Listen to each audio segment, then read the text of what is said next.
Ladies and gentlemen, welcome in. It is Sunday night. It is 8 p.m. Eastern Time, and that means it is time to go racing. Here in Zoom Racing League, we are live in Silverstone for Division 1. It's our final race of the weekend. Division 3 has already raced. Division 2 has already raced. And our Academy division has already raced. We've recently added that. They raced on Friday night, but Silverstone was our second most voted on track by the drivers. We did something a little different this year and decided to let the drivers pick some of the tracks. And so Silverstone will be our first one that the drivers voted for. Tonight is full qualifying, so we are in for 3 rounds of qualifying at this historic track that everybody knows, everybody loves. We got 18 turns, 2 DRS zones, and a whole lot of high flying action.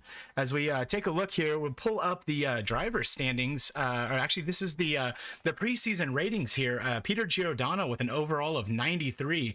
Victor Diaz second with an overall of 90. Travis Robinson, Bronson Stafford, and Duncan McCamick round out your top 5 as far as the preseason ratings. One of the new things we're doing also is rep. So instead of experience, we're using reputation. So the more races you're in, the more races you finish, and the better you do, your rep goes up, and that is about 10% of your rating. So be very interesting to see how those numbers change out throughout the season.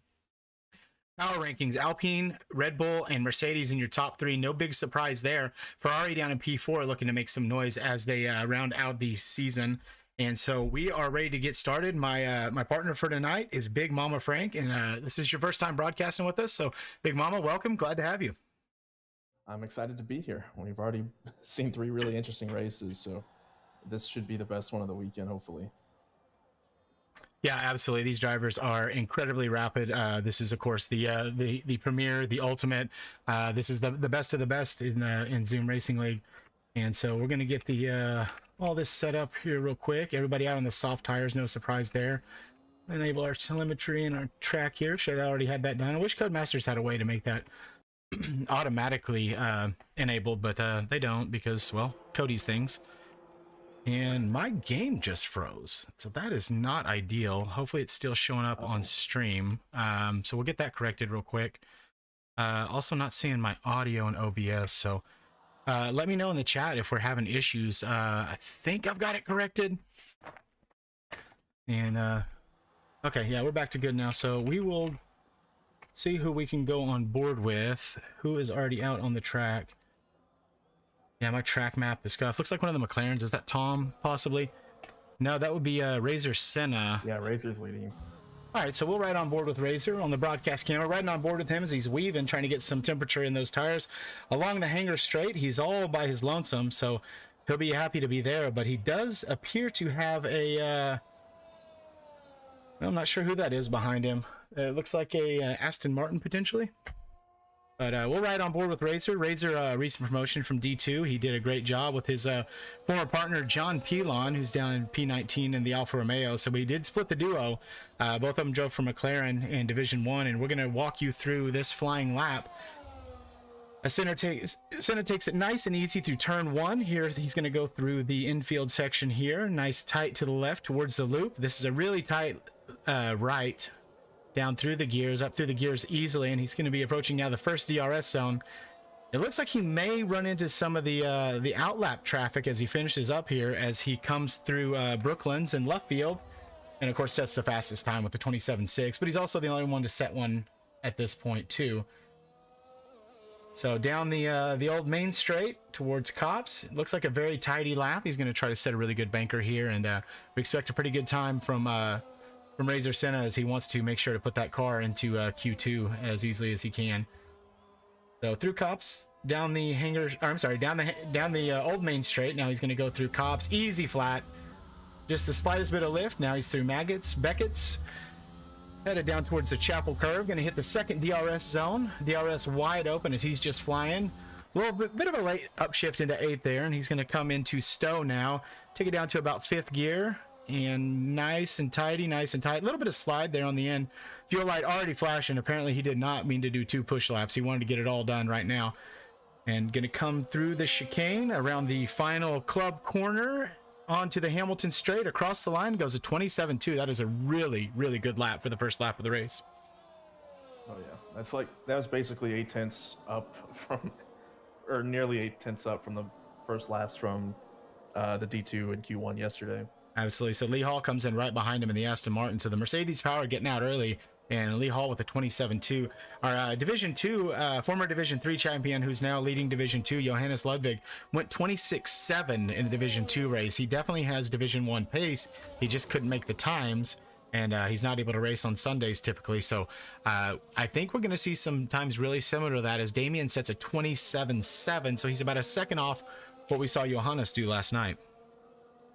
Yeah, once we get the track working a little bit, then the laps times will go down. Did we see what kind of weather we might be seeing towards the end of qualifying? The last 2 races we've had. Yeah, it looks like it's raining at the end of Q1 in both races. It looks like we're going to be moist. Overcast but dry for the whole session. Slight chance of rain, but no more than about 15 to 20%. So, worst chance of rain is actually in Q2, which is the time you don't want it to rain. Right now on board with Damien, he's sitting P6, hasn't set a time, or he has set a time, you have 27.7. Travis Robinson goes fastest, 27 flat, so really good lap from Travis. He's a really quick driver, and I told him that if Duncan hadn't have taken him in Red Bull, there's a really good chance he would have been in a Mercedes, but that would have been a hard pick for me, whether to pick him or Victor Diaz, but luckily Duncan made that choice for me, and we were able to pick up Victor as Jack Pemberton, the other Mercedes, goes around Damien there. So let's pick him up and see what Jack can do in that Mercedes. We have Victor on a hot lap right behind him also. So we'll have 2 times coming in.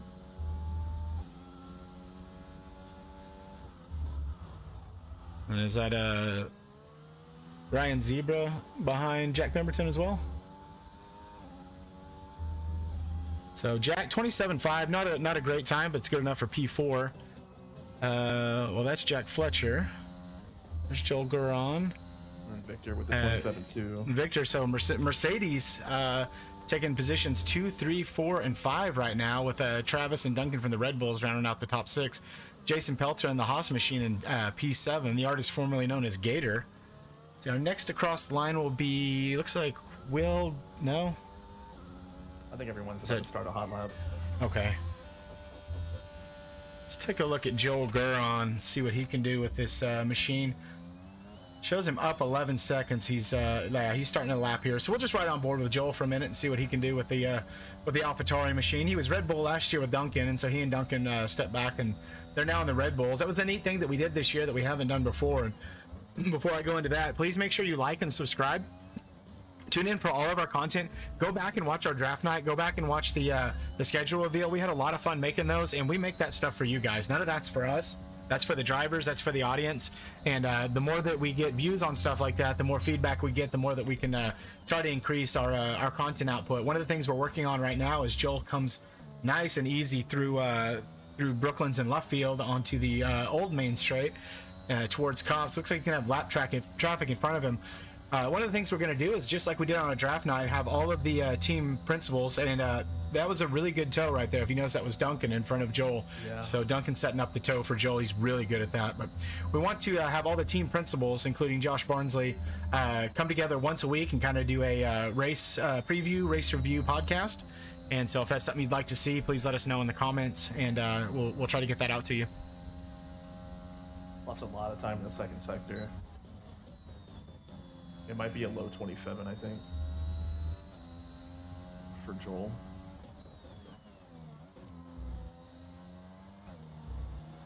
Okay, getting a little feedback. I'm going to turn your volume up a little bit. I guess OG said he couldn't hear you quite as well as me, but I tend to be kind of a loudmouth anyway, so we'll turn that up, and we'll just drop my mic just a hair there, and that should put me still in the green. So sorry you're missing the action, and we'll bring it right back. Where's Joel on track? He finished his lap. He did a 27.4. Okay, 27.4. That's a really respectable first lap. That's and that's with a tow. We didn't really see any other teams, as far as I can tell, set up a tow. Looks like Bronson Stafford is starting another lap. Oh, actually, Bronson Stafford, just 5 minutes before the race starts, text one of our guys and said, "Hey, we have a race tonight, right?" And so that's Bronson Stafford things. He shows up, he drives fast, so currently got it in P11. We'll be moving through to Q2. Jack just said purple sector 2. Victor gave him a really big tow down the back straight. Oh. We might be seeing a pole lap here. Oh no. only improved by a little There we bit. go. Okay, Just, jack up to P6, 27.4. yeah, 3/10 he improved, but that was a really big toe he got. So good. Mercedes brain power at work. So you got a McLaren of Tom getting ready to start a flyer here. So, Ooh, Peter just crashed. oh no, let's see where did Peter crash? We're just gonna be Crashed able the to turn catch him with Damien. Maybe Damien should be able to see him here on his left as he comes through Yeah. Cops. So yeah, it looks like he went wide at Cops and got off in the kitty litter and spun himself around. So that's disappointing for Peter. So that's going to keep him down in P19. He will not get to take part in the rest of qualifying. So, man, disappointing for the two-time champion. Got a poll in the chat. What do you guys think? Are we going to actually see a repeat of Peter as champion? And if so, that's probably not the way you want to start. It's just hard mode, man. After you won 2 in a row, you just have to, have to handicap yourself a little bit just to, keep the challenge interesting.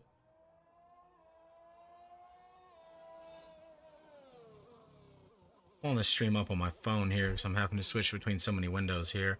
So right now we have 12 votes, and right now our viewers are saying by 79% to 21% they do not believe that Peter Giordano will repeat as champion this year. So the votes are not going in his favor right now. That's only 12 votes. I know there's more folks than that watching, but I'd like to see what folks really think. Let us know in the chat what you think. Who's gonna be the champion? If you think it's not going to be Peter, you have to have an idea of who you think it might be.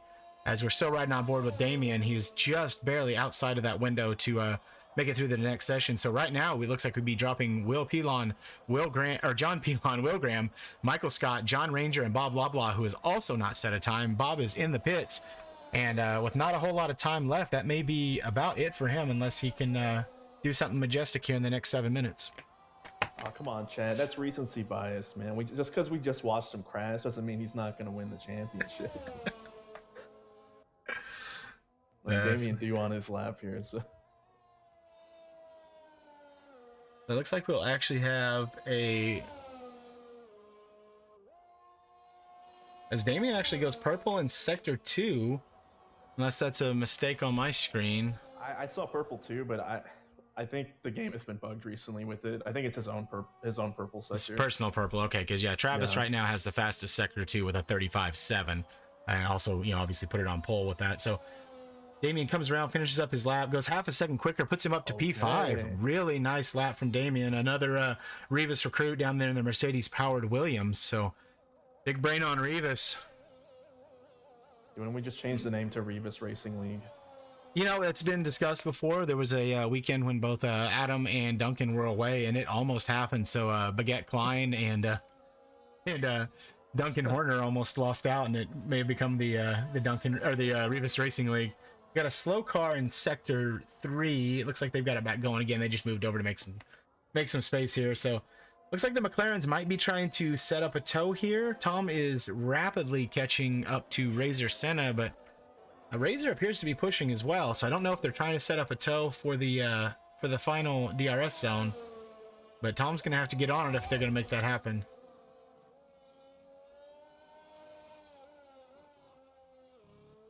That local yellow flags for the hangar straight, and that's just looks like an AlphaTauri letting people by. Probably Joel Guron, if I had to guess. Is that going to be? No, it's not Ranger. These look like Razor, or it does look like Razor is on a hot lap right now. These different reds are messing with me, and Bob Loblaw is going to start his flyer here with Travis Robinson's actually retired from this session. Looks like he retired in the pit, so I think he's happy with that 27-0 and doesn't feel in any kind of danger to drop out of the top 15. And honestly, I just don't know. Everyone will have to put in another lap, and that's a significant improvement on everybody. So he should be feeling pretty good right now. Absolutely. So let's see what Bob did here on his time. Bob in sector 1. It's not updating in the telemetry tool yet, so I wonder if he doesn't have his telemetry turned on, so I'm not seeing anything yet from Bob on his time. I think he just bailed. Yeah, he bailed and got out of the way. So it looks like he jumped out of the way of the Alfa Romeo, potentially, of Ranger. Nope, that'll be John Pilon. So let's take a ride with Pilon, the French-Canadian driver. Had a really solid season 2 in Division 2, really rapid driver, and like we mentioned earlier, he and his buddy Razor Senna, lots and lots of hours together, lots of race 1-2s and wins, and Pilon's up 3/10 on his lap right now, which would put him just inside that safety zone if he can keep this up through the end of the lap.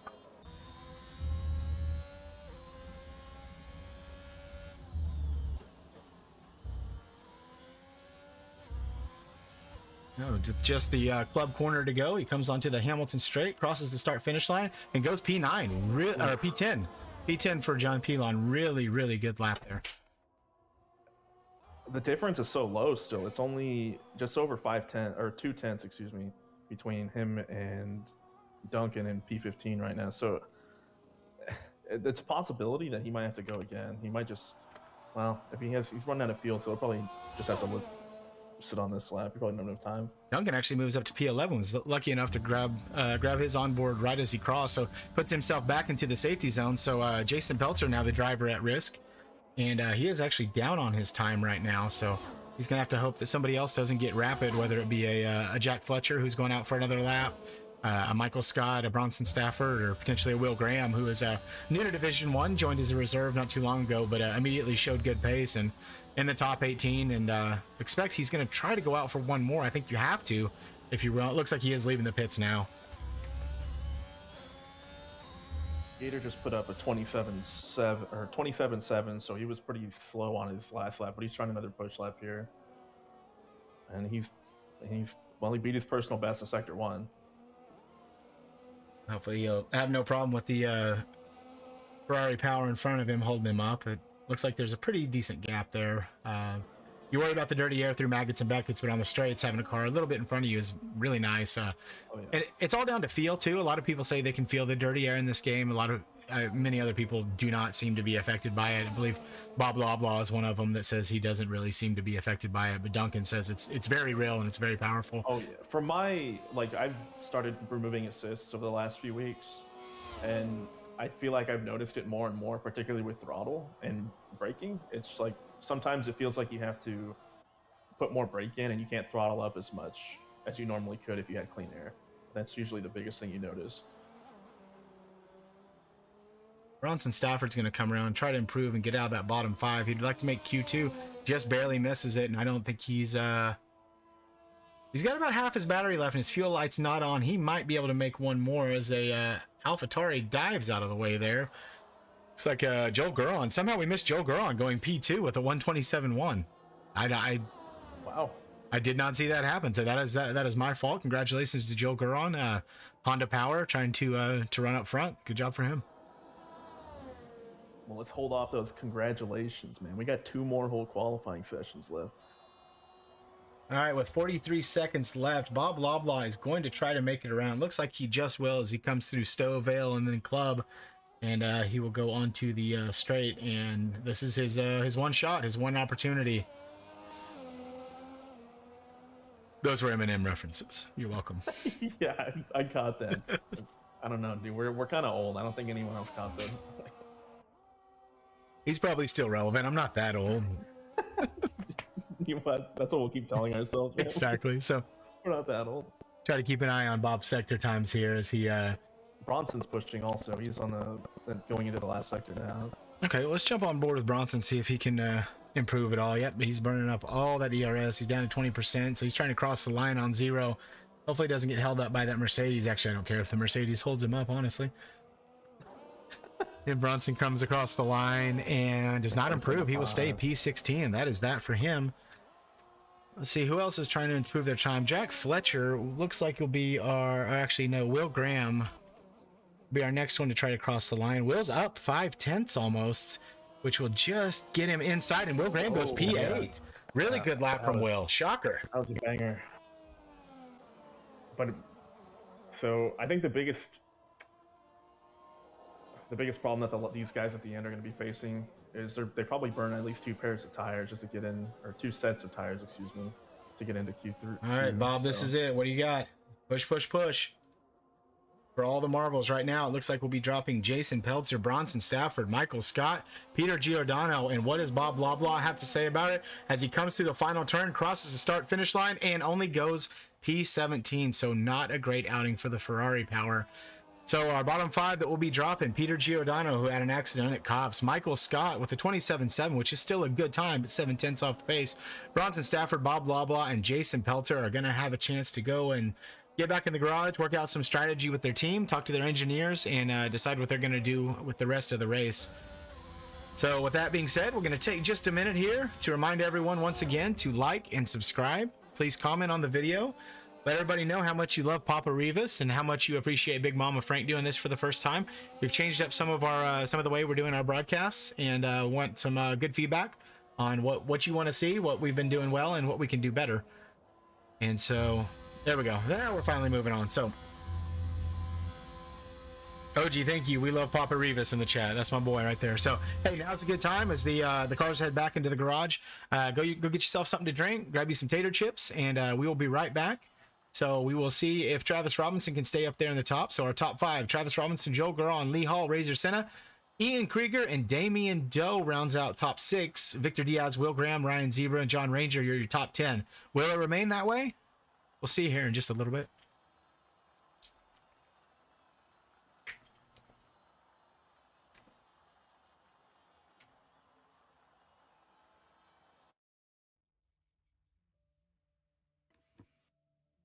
Good evening, fellows. Oui, Baguette Klein. Welcome to the broadcast. One Mr. Alpine owner, Adam Baguette, Cyril's Tattoo, Tired AF Klein. How are you, sir? I am doing well. How are you guys? Doing great, man. This is it's been pretty exciting. Any surprises there for you? Yeah, Peter losing it in Cops was a little disappointing, but I've been reassured that after last night's 1-2 finish in D2, he just figured he would shoot off some fireworks and make it more explosive in D1 for Alpine. So I still have faith in our 2-time champion. And I see the chat. The poll has not been kind to him, but I'm feeling a three-peat. So Yeah, so it's looking like a gap of 71% to 29% with now 21 votes in. They don't believe. They don't believe. Tell them why they're wrong. well, I mean, the proof is in the pudding, right? He might be in a different car, but we signed him for a reason, and that's his incredible driving prowess. And I have full faith that even how this has started, that we will have a great result tonight from both of our drivers. Oh, okay. I'm having an issue here. So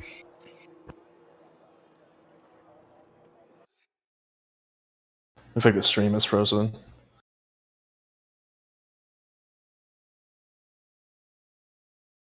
Okay, I don't know if you guys can hear me or not.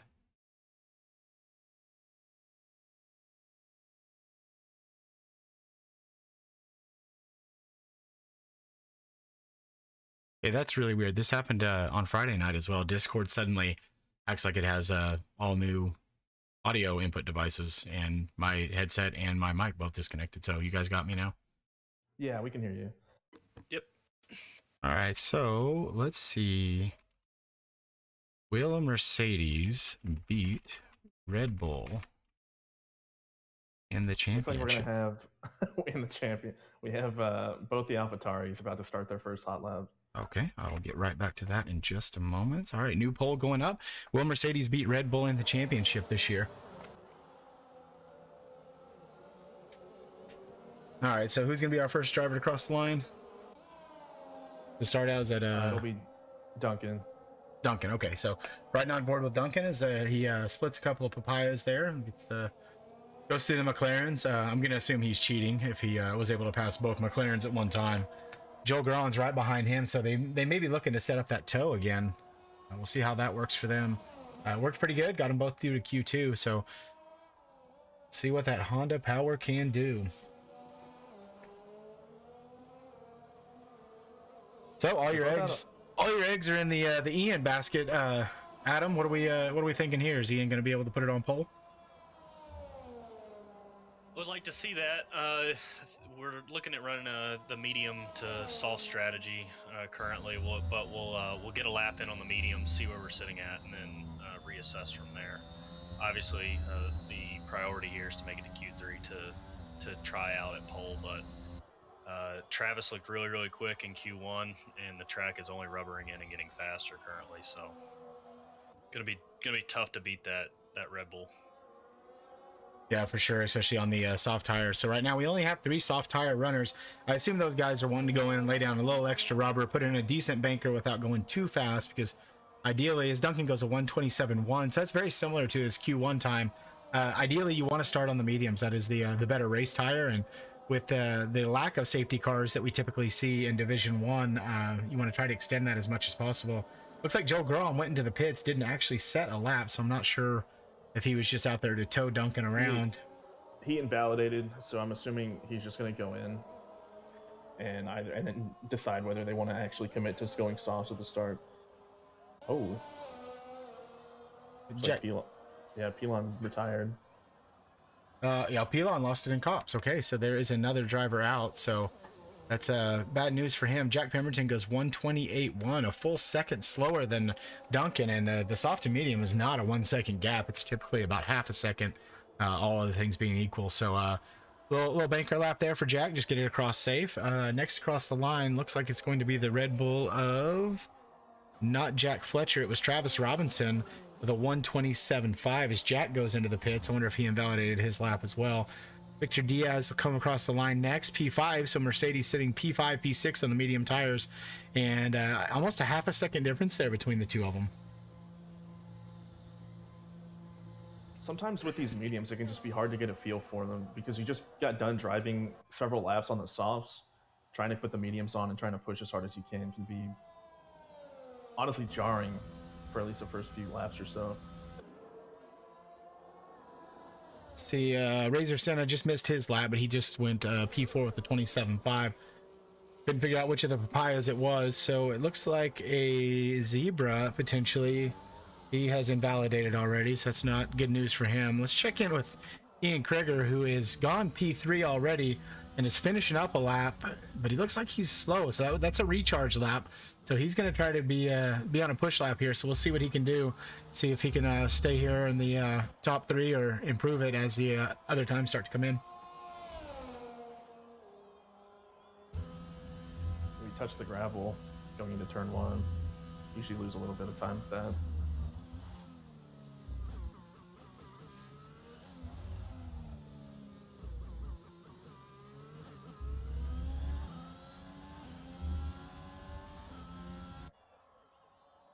The driver's yet to set a time. Joel Garon, John Ranger, Tom, Will Graham. Unfortunately, Pilon is out of the session. Jack Fletcher's still in the pit. So a lot of drivers in the pits getting ready to make some strategy calls, see what they're going to do. Should be about time for, yeah, Joel Garon's on an out lap as well, so he's getting ready to push. So I would expect we see Duncan come out here shortly to give him a tow. Duncan's very good at timing those, and pardon me.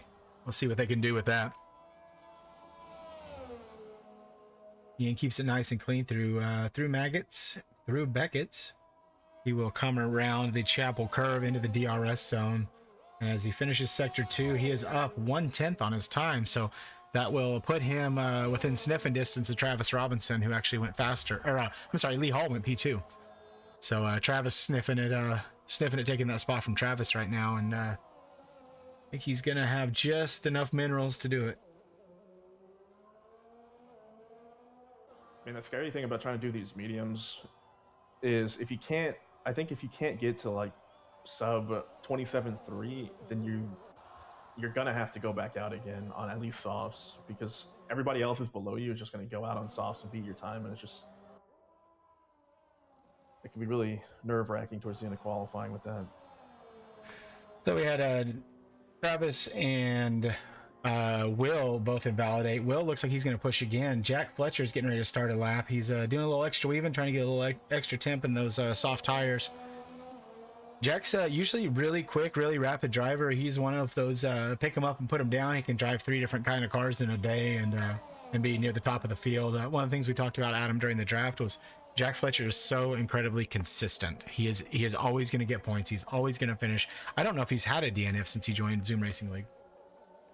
Yeah, I just based off recall, I don't remember one. So He's incredibly consistent. He proved that throughout the 24 hours of Daytona. I actually ran the fastest lap in that car, and I think he had the least amount of off tracks and spins out of all of us. So he knows how to keep a race car on the racetrack. So Joe just improves from P10 up to P7, and looks like Tom just went P9.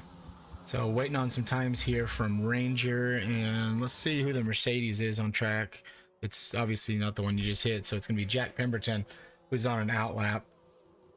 So let's jump on back on board with Jack Fletcher and see what he can do here. 27.6 through sector 2. That's a pretty good time. I don't think it's as rapid as he can go, but there's still 6 minutes yet to go. So Jack's got some time to put in some work here. Will Graham looks like he will actually be finishing his time first. So comes around through club onto the main straight and goes a 28.2 for P9. So that is puts him right in that safety zone for now. But still got a Jack hunting you down, a John Ranger. Jack Fletcher goes P5, just 900ths off of his teammate Travis Robinson. So less than a tenth separating them. And just lost audio from the game. I don't know if you guys are experiencing the same thing. We can still hear you. Yeah, Will just fell out of the top 10, so he's going to have to go again. He's already got 2 laps on his medium, so it might just be time to just put on the softs and start there. Yeah, it's a matter of, what's important to you right now.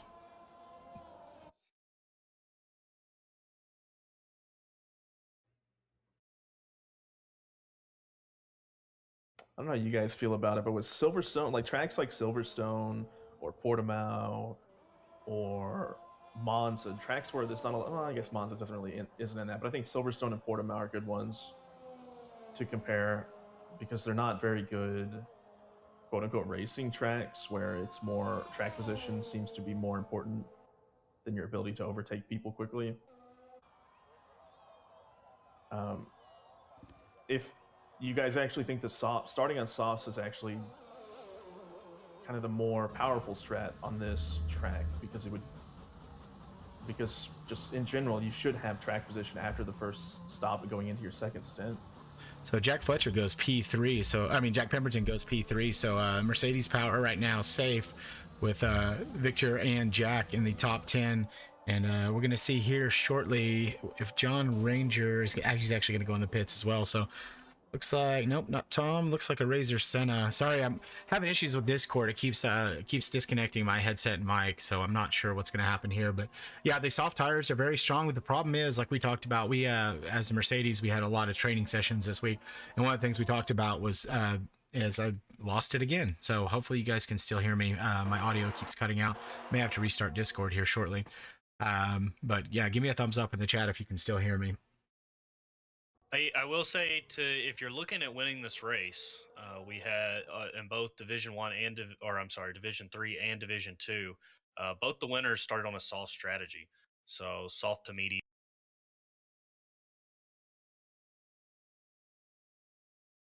All right, sorry about that, folks. I'm restarting Discord. It keeps cutting out my mic. We got safety cars in all the races. I would think in terms of safety car, this race would be the one where we see the fewest.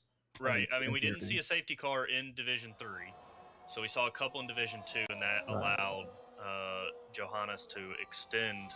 He went in early for the medium swap and was able to make them last 20 laps with the 2 safety cars. So, and Ziggy made him last. He was fighting off. It didn't look like it was quite going to happen for him, but got a stroke of fortune with Axelized on the last lap. So we can say that the soft to medium strategy paid off for him. So in both divisions we've had a soft to medium winner.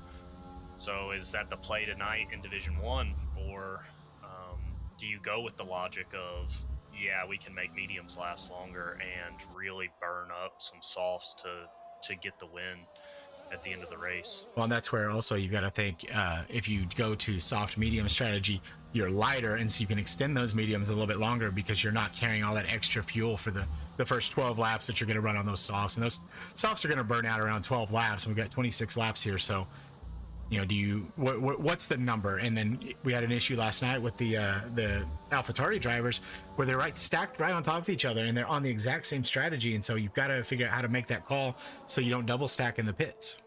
And how do you Right, decide? and- Right now, we don't have a clear cut in every team who's the number 1 and number 2 driver. Well, and as of right now, Ian is going to be the only one starting on a medium strategy, assuming that everybody else who's on their outlap right now actually does set a faster time than their mediums on the softs. So we'll see. It looks like our next driver to start a flyer. I can't see. Well, actually, Razor Senna in P2 is on a hot lap right now with looks like a Joel Guron right behind him. Duncan's back out. Not really sure why, unless he really thinks he can go faster on the mediums. I don't understand what the point of going back out there was, unless he's gonna just be giving Joel a tow to get Joel into the top 10. So let's take a look at Duncan. Duncan spins. So toe gone, toe over. Wow, switched to it just in time. Duncan. Oh my goodness. That's a crash out Holy somehow. He bounced Wow. off the wall and that's kind of a crazy spot to lose it there at the Chapel Curve. We saw the same thing with Nux in D3 during qualifying. It was a little more violent and went to the right instead of the left, but that was kind of a strange spin. As Victor Diaz goes P2. Just missed that lap from him. It's a really good lap from him. John Ranger is on a flyer. Let's check in with Jack Fletcher as he comes around. He's on an outlap, so he's starting a lap now. So jump back over to Lee Hall, who looks like he'll be our next driver to set a time. He's already up almost 2/10 on his time there in P4, so wanting to make sure he's safe there. And I got to bounce, guys, but great job on the broadcasting, and good luck to everyone who makes it in through Q1 and into the race, or Q3 and into the race. All right, Mr. Klein, have yourself a good night, and thanks for stopping by. You as well. Thanks. So looking at our poll right now, where Mercedes beat Red Bull in the championship, it is going 60-40. The haters are out in full force right now, so that's very interesting. I'm not sure why there's so many hateful people watching tonight, but here they are. So Damian Doe actually goes P2. Travis Robinson goes P1 with the 26.8. That's the times we were looking for. That's a Q3 time right there. I think that's about what we're going to see in Q3. And so hopefully Travis didn't waste that lap, because that's a banger of a lap right there. Oh yeah, that's what we were talking about earlier. With it's just everyone not satisfied with their medium tires laps. They're just gonna have to go back out again, and then everyone's in trouble at the end. So through 2 sectors, Joel Guron is up 2 full seconds on his previous lap, which he needs every bit of, and goes P2. Joel Guron, even though the tow somewhat failed with Duncan crashing out. So it is Honda, and then finally Damian Doe and the Williams in the top 4.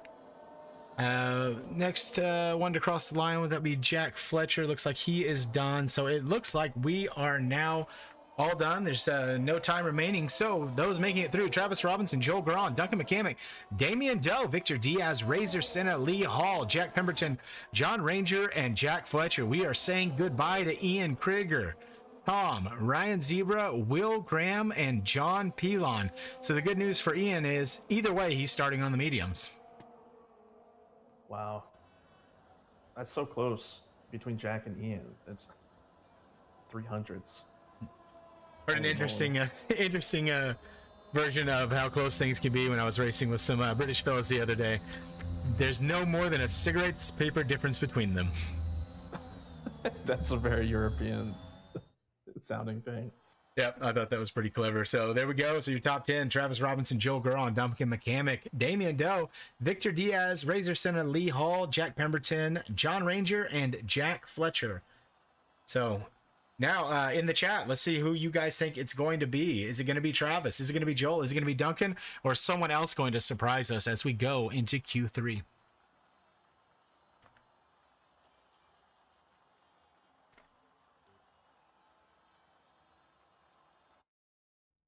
So, Big Mama Frank, what's your take? Who do you think is going to be on pole here in Q3? My gut says Travis is just going to put in a banger right at the end and do something silly like a 25-8 or something like that.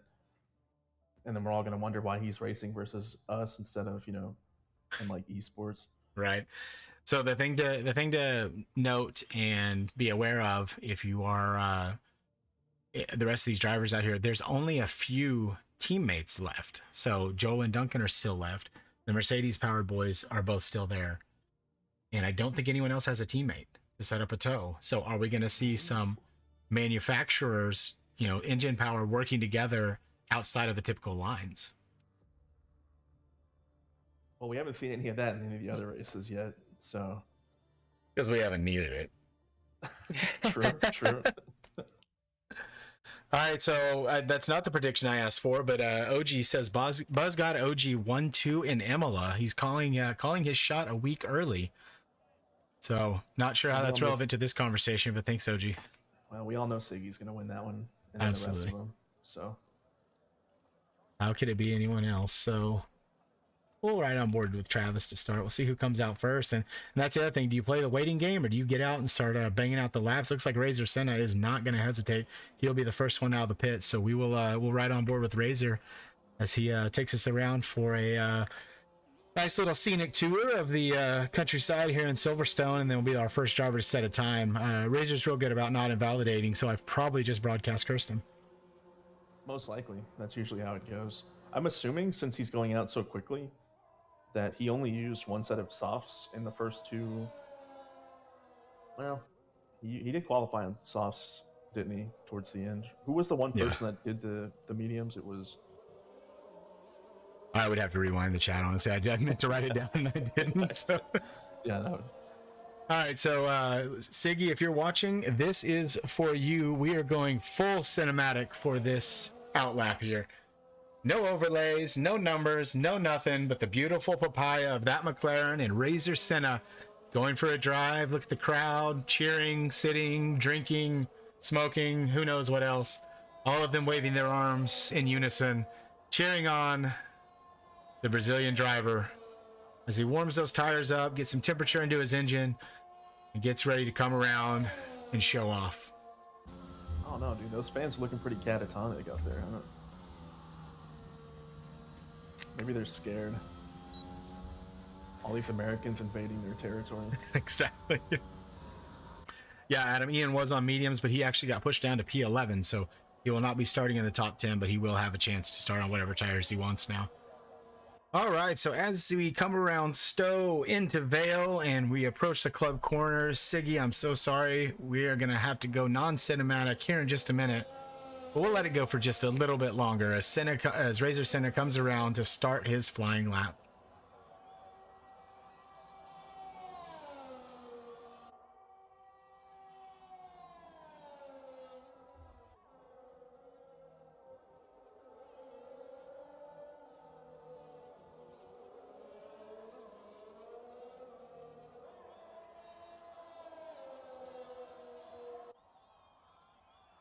We really need a crank it up icon right now. Something to let you know. Just turn it up and just listen to that Mercedes power sing.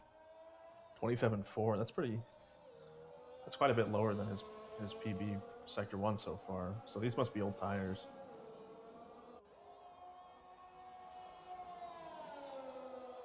Coming through into Cops. See if he can take it flat. No lift. A little bit of a lift going into Cops. Almost goes wide, but keeps it just on the track. No track cut there. So once again, not invalidating.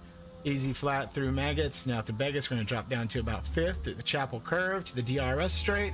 Down the old Hangar straight to Stowvale and Club he goes. And we'll see Razor Senna, of course, set his time as P1 and set the bar that everyone else is going to have to match. Trying to find on track. There is actually a gap between the AlphaTauri boys with a Red Bull in between them. So not setting up the tow quite yet for them.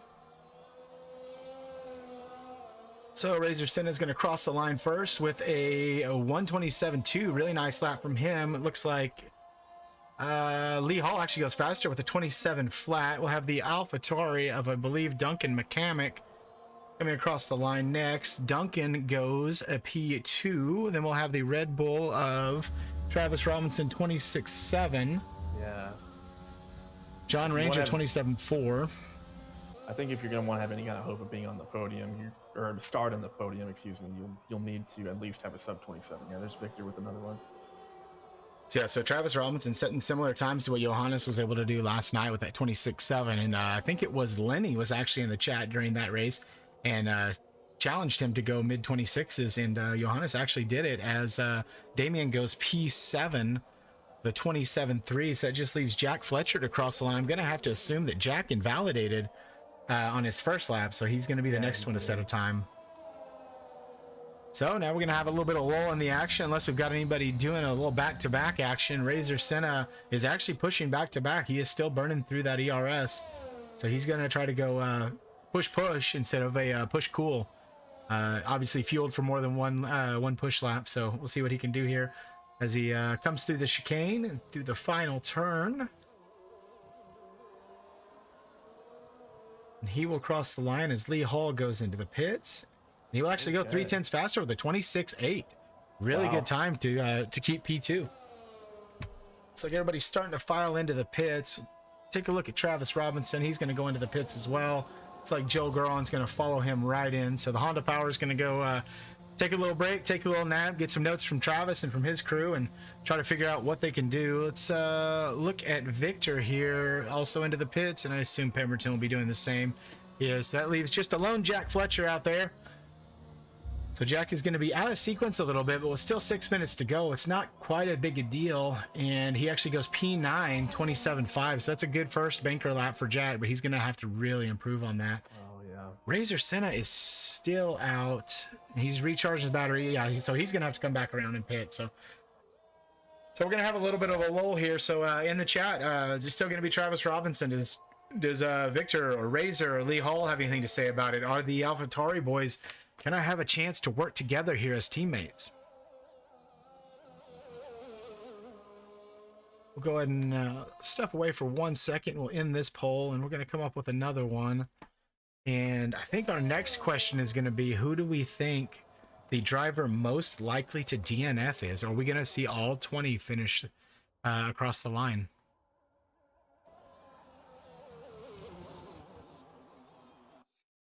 That's a spicy poll. All 20 drivers. I put 209. There are not 209 drivers. I apologize. All 20 drivers finish the race tonight. And that was supposed to be a poll, not a comment. So I'm doing great. I'm really a quality broadcaster. This is why they pay me everything they do.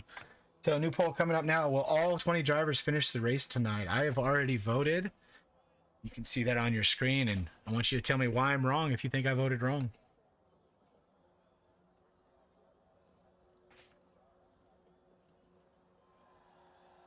So it looks like Lee Hall, Duncan McCamick, John Ranger, and Jack Pemberton are all on their way out. It's like, is that going to be Duncan leading the pack out first? It is. So Duncan, and he's got Lee Hall pretty close to him. So one of the things that's always important in qualifying is you have to balance the following, like we talked about with the dirty air, the following too close with getting that free toe from somebody that's not really paying attention to how quickly you came out. I always prefer to build a gap. I'd rather just drive in clean air than try to have to worry about if someone makes a mistake ahead of me, they go off and I get collected. But as a driver with the absolute worst luck in the world, not just in the Zoom Racing League, I get hit by, sometimes I've been killed by a turtle, and there's no turtles in the game. So if you figure that one out. That's one spicy turtle. Mm-hmm. So AlphaTauri strategy right now, Joe Gron is just now pulling out of the pits, so they're obviously looking to set that up. It's like Drip just logged on to ACC, so that means he's not watching this. So I guess Drip and I are about to have some words. As Duncan McCamick is going to start his fast lap, so nice and tight through turn one, stayed in 7th gear, didn't take it in 8th. We're going to shift. He's actually just going to hold it in 7th, get those revs up all the way down to the 3rd for the right-hander. We're going to head to the loop. You want to aim for that corner, down into 2nd. Sometimes you go into 1st here, but you want to make sure an early upshift, because it's a good spot to spin, as Big Mama Frank saw me do several times this weekend. So down to the DRS zone, 8th gear, up to almost 200 miles per hour. Then you're going to drop it down in 4th, keep it real tight to the left, swing out a little bit to the right, down to 2nd gear here, early upshift into 3rd, and then you are on your way down the old straight towards Cops. I think Lee behind him just set the fastest first sector. Duncan with no lift through Cops, and L actually lost the rears, yeah. Oh, he invalidated. Oh no. Oh. But he is coming up on Joel Guron, so did not invalidate, held on to it, and so now he's going to pick up the toe from his teammate here right as they enter the DRS zone. And somebody just said it. So Duncan's up 2/10 on his time. So that'll put him into the 26s. If this tow works the way it should, Joel's going to pull off and just let him go. And then they're going to invert the cars and try to set up the tow for Joel on the out lap. Or on the next lap as Duncan goes for his in lap here. So Duncan was up 2/10. Can he remain up more than 2/10? And he does. He actually goes 3/10 faster. Puts it on P3 with a 26.8. That's a really nice lap. That was a really nice lap. Lee behind him. Fastest first sector, but he invalidated in the second sector. Really disappointing for Lee Hall. Let's see what Razor Senna can do here. Crosses and stays, or he's just now starting the lap, isn't he? Yeah, he just started.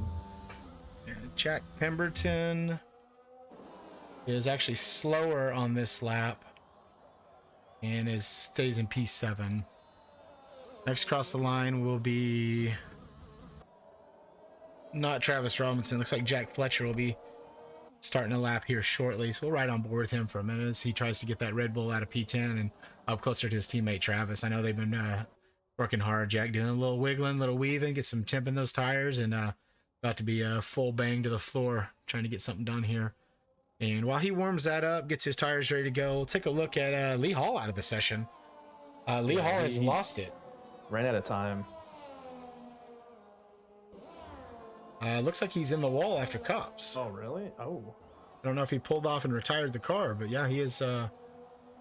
See if we can pick up with Jack Pemberton here and see if we can see Lee Hall's car here. And it disappears right as I do so. So check back in with Joel Guron as he's gotten this tow from Duncan McCamick and does go faster by 2/10, moves up to P5. So slight improvement for Joel Guron. Looks like Damien will be next across the line. That's John Ranger, so I clicked the wrong button. Damien in P7. Travis Robinson will come across the line. He's slow on that lap, so I'm not sure what happened there. Jack Pemberton is down, so that was he's going to come into the pits as well. So it's all up to you, Jack Fletcher. You're the only one on track. You're the only one that can still set a time at this point. Well, the only one that's likely to set a time at this point. So we'll see if Jack can get it out of the last place of Q3. He's still going to start in the top 10, and he will be starting on those soft tires. So he will not have tire choice going into the race, but Jack, being in the top 10 and as reliable driver as he is, we assume he'll make up some spots early on and finish an easy, probably top 5, top 6. 4/10 here. He's 4/10 up. So 4/10 would put him in the Damien and Lee Hall range if he can hold on to that and possibly improve. And yeah, that puts him P7 just ahead of Damien. So we've got 1, 2, 3, 4 of the Honda powered drivers starting in the top 7. So is that Duncan has invalidated? That was Joel Guron. Does Joel improve? No, stays P. Oh, Joel actually improves to P3. So AlphaTauri 2-3 right now as Joel sets a real banger of a lap. Travis Robinson looking to potentially protect here. I think he's the only one left on the lap, so it's just a freestyle lap here, I think. Okay. And Travis says no, it's not, as he improves his own time 26.6. So that is your standard for Division 1. Wow, that was a banger of a lap. So your top 10 as it sits, because everyone has completed, is Travis Robinson, Duncan McCamick, Joel Guron, Razor Senna, Victor Diaz, Lee Hall, Jack Fletcher, Damien Doe, Jack Pemberton, and John Ranger. So folks, you got about 2 minutes here plus the formation laps. Go back over to the YouTube, click the like, click the subscribe. Tell Big Mama Frank you love him. Tell the Honda Power they're going down. Get yourself a cold beer, some tater chips, PBJ, that's for you. And we are about to go racing, boys. Well, you keep mentioning Honda Power. Is Ferrari just not in this battle, dude? Is that... Who? So I'll take a look as we get ready to form up the grid. So Travis from Duncan, from Joel, Razor, Victor Lee, Jack Fletcher, Damien Doe, Jack Pemberton, John Ranger. There's your top 10. So only one Ferrari actually involved. That's shocking. So will all 20 drivers finish the race tonight? 13 votes in, 8% say yes, 92% say no. So if you think that there is going to be a driver that will not finish the race, I'd like to know who you think it's going to be and why is it Peter Giordano?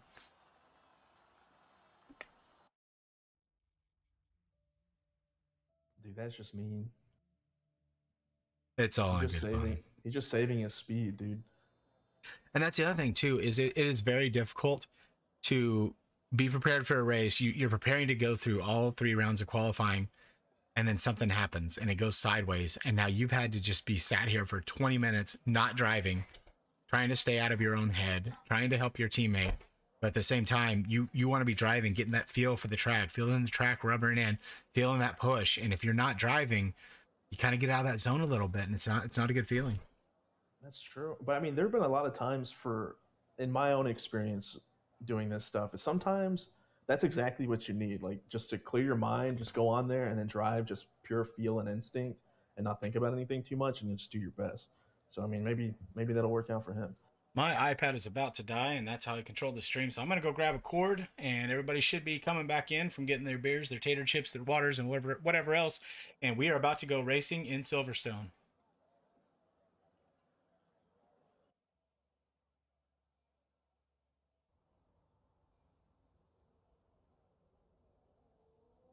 Oh, yeah. Some exciting formation lap action.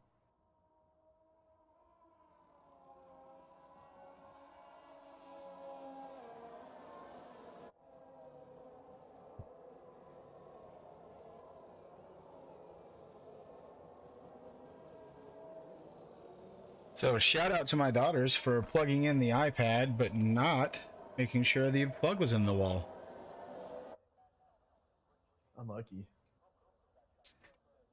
But it's all better now.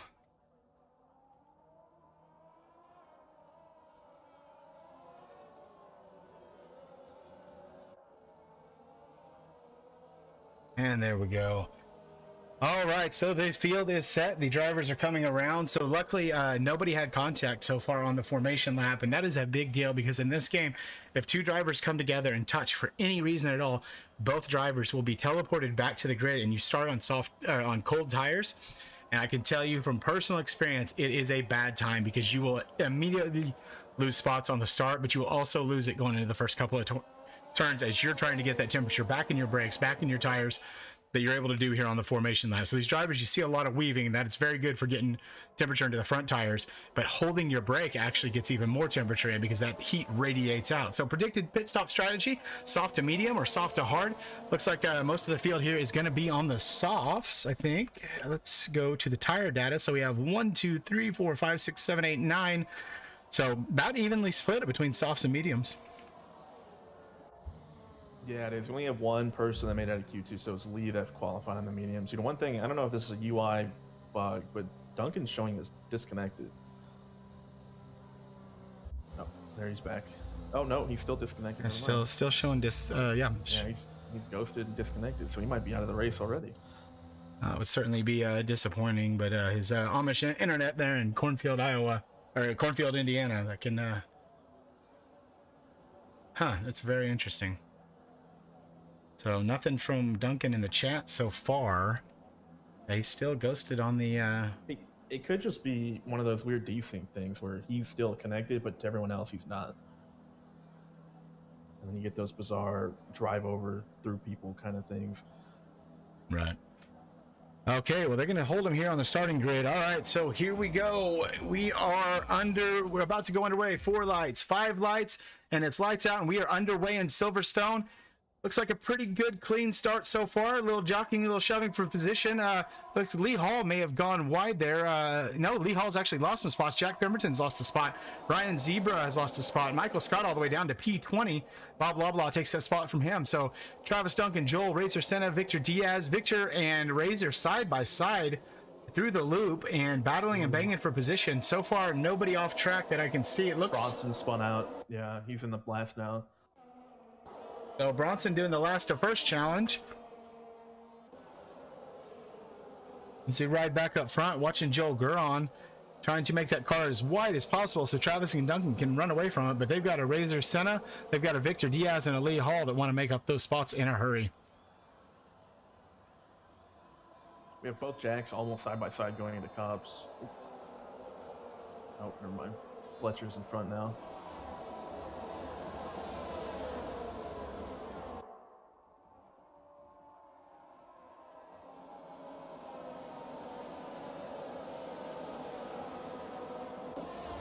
Peter's already making really quick work of these medium runners. He's already up 6 positions. So Peter up 6 positions. Tom's lost 3. Ryan Zebra's lost 6. Bronson's only lost 2. So even though he's all the way at the back. So now we'll see if anybody got any damage during that incident. So far, nobody into the pits as Jack Fletcher almost runs in the back of Lee Hall there and was able to keep it out of him. Travis Robinson, of course, fastest lap because he's leading. It looks like we do have a Ryan Zebra in the pits. And he is missing, as best I can tell, his front wing. So disappointing start for him. We'll see if he throws on a set of hards and tries to go to the end here.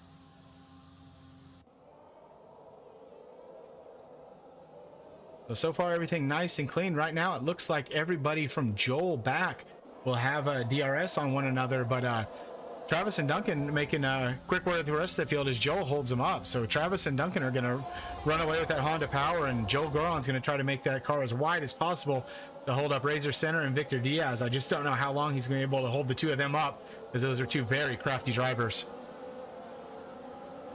Yeah, it'll be interesting to see how well Lee's going to be able to keep up with the soft runners in front of him.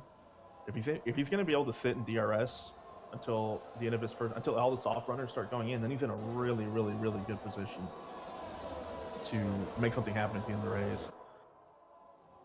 But we've already seen. Oh no, they already caught back up. But usually, what happens with these, particularly on these kind of tracks, is there's a gap that starts to form between the medium and the soft runners. But so far, everyone's sticking close.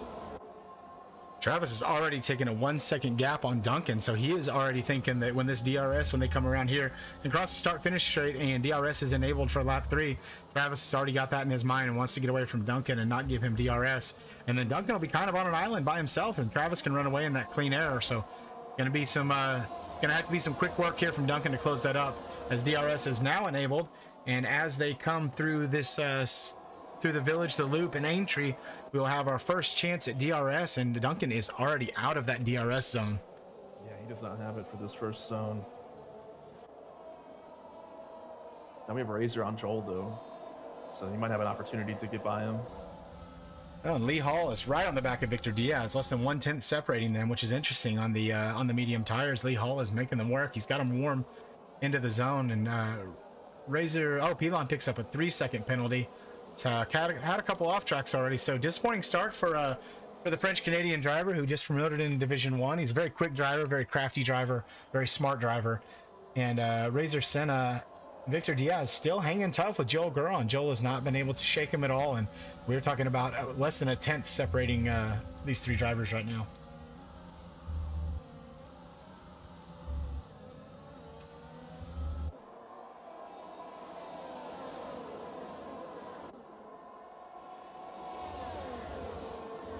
Into the seconds DRS zone. It looks like Razor Center is ready to make that move. He's going to go around the outside on Joel Guron, tucks it in nicely. They're going to go side by side into the chicane, and who's going to come out on top? It looks like we have a Razor Senna in P3, and now he can set his sights on Duncan McCamick. But Joel, watch out. Lee Hall is not far behind, and Lee Hall is actually taking that spot from Victor. So a little bit of a moment in the DRS train there as Joel Guron and Victor Diaz come out on the bad side of it. Michael Scott and Will Graham have swapped places in the back, and John Ranger picks up a 3-second penalty. So both Alfa Romeos with 3-second penalties already. So the two Johns, the two French Canadians, super not happy right now. Gonna have a lot of work to do, but they still are within the DRS range of those in front of them. Meanwhile, Duncan McCamick has pulled out a 2-second gap on Razor as Joel Guron tries to catch up to him, and they're going to try to swap those cars back around, but Razor says, no, I'm gonna hold on to it for right now. Yeah, it's so important that Razor got past Joel there. If that gap just kept getting bigger and bigger, now it's gonna be a real big challenge for him to try to catch up with Duncan. Since Duncan's just sitting in Travis's DRS, it's gonna be really hard to catch that.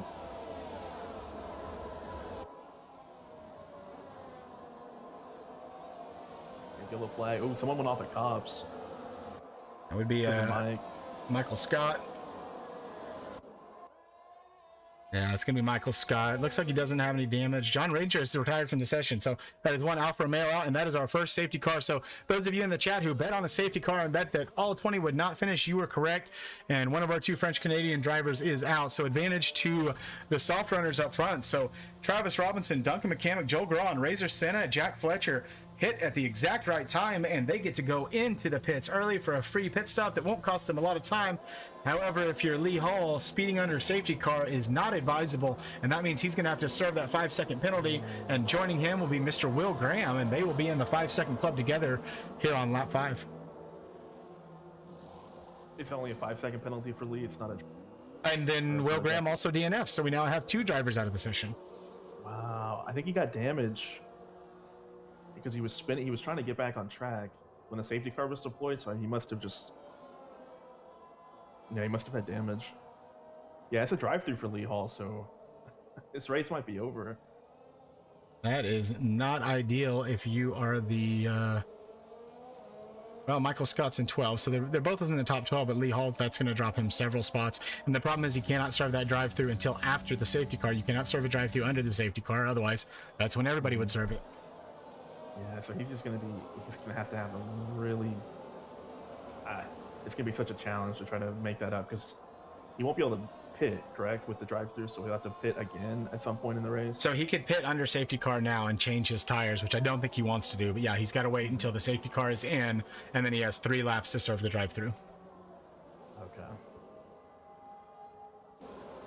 That's tough. I mean, he had such a good start to the race, and suddenly he's just sitting in P1, but he knows his race is basically over. Really disappointing there. So yeah, but there's nothing to be done about it. You know, you've got to watch that delta. And one of the things that Duncan always preached to me that was very helpful is when you're watching that delta under the safety car, if it doesn't say a 1 at the beginning, if you don't have 1 point something, you might as well have already have sped, because once it gets below a 1.0, it takes nothing but one half a corner, and now you're negative on your delta, and you've got to slam the brakes on and be really careful. But yeah, speeding under safety car, not ideal, and he will serve a drive through. So we're gonna wait. We're probably gonna go one more lap around as we wait for Ryan Zebra to catch up to the pack. So he'll be happy. He did put on a new set of softs. He's got a brand new wing. Hopefully it's nice and shined up and slick and throwing that air around where he needs it to, and he'll be happy to have made up that time after that bad incident on lap 2.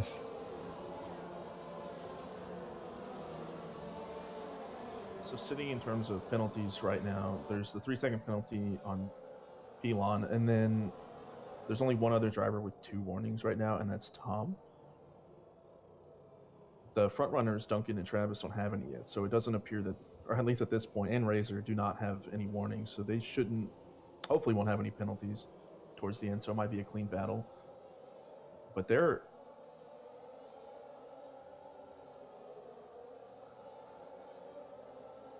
I wonder what the strat is for the Mercedes by not boxing here, by staying out. I think they're betting that this is going to be the only safety car, and they know it's very difficult to push 20 laps on a set of mediums. So they're going to try to just push as hard as they can and try to stay on the same. They're betting that Travis and Duncan, Razor and Jack and Joel are all going to have to pit again, that they're not going to be able to extend those mediums. And if they do, as it just had a weird timing glitch where Zebra and Razor Senna went around. Razor Senna is dropping spots. He's dropped down to P18. I'm not sure if he spun or what happened there. There's no damage on his car that I can see. I wonder if maybe he just got a little too heavy on the throttle, got distracted, went off track. But I'm gonna go over to the chat here and see if any of our pit lane reporters have any good information for us. And so nothing doing though. Yeah, nothing to indicate that there's an issue of any kind. So it'd be nice if we could get somebody from the McLaren garage up here to talk to us. And unfortunately, I can't do that and let you continue to see the race. So it looks like safety car is going to be in this lap. Lee Hall is going to back them up. Everybody weaving and dodging it around. And if you're Lee Hall, you got to think team strategy here. You're gonna have to serve that drive-through anyway, so why not let Victor and Jack through and let them go ahead and start working towards getting that. I mean, Victor and Jack are going to be on the slightly faster tires, but it's only for about 5 more laps till they start to fall off. So I wonder if Lee just kind of kind of lets him on by, and DRS will not be enabled on this lap, but will be enabled on next lap. So we are away in green flag racing once again. It's Lee Hall, Victor Diaz, Jack Pemberton, Damian Doe, Ian Krieger up into 5th, John Pilon in 6th with a 3-second penalty.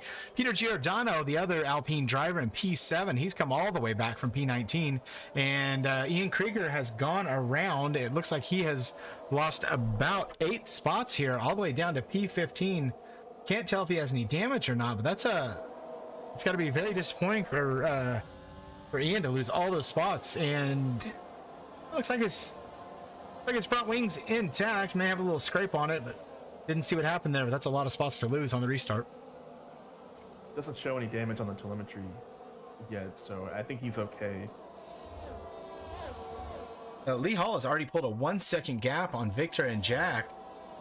No, he is. Yeah, you mentioned the softs may have a few more laps, but with these full qualifying sessions, you put a lot of wear on those tires really fast. You're starting with anywhere from like 6 to 10% wear already on your tires, so they're probably already falling off now. That's an excellent point. The 2 laps under safety car help you, but by how much? I don't think it's enough that you wish you had one more lap under that safety car. So we'll see who's going to be our first one to come in. Lee Hall's going to go ahead and stay out, so got to make sure that he pays attention, that he knows he only has 2 more laps to serve that penalty, or he does get disqualified from the race, and that would be a big blow for the Aston Martin team.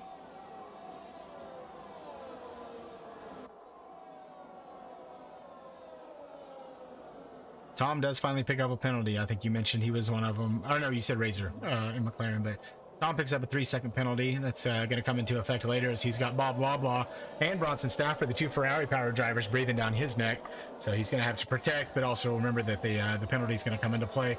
With 19 laps left to go, it is Lee Hall leading. He will be in the pits, I assume, either this time or next time around. And then 2 Mercedes drivers, and not a Honda-powered car to be seen, although, to be fair, they did pit earlier under the safety car. So Travis and Duncan have not pitted, or did pit, so they will effectively inherit the lead. So even though they're in P11 and P12 right now, they are effectively your race leaders.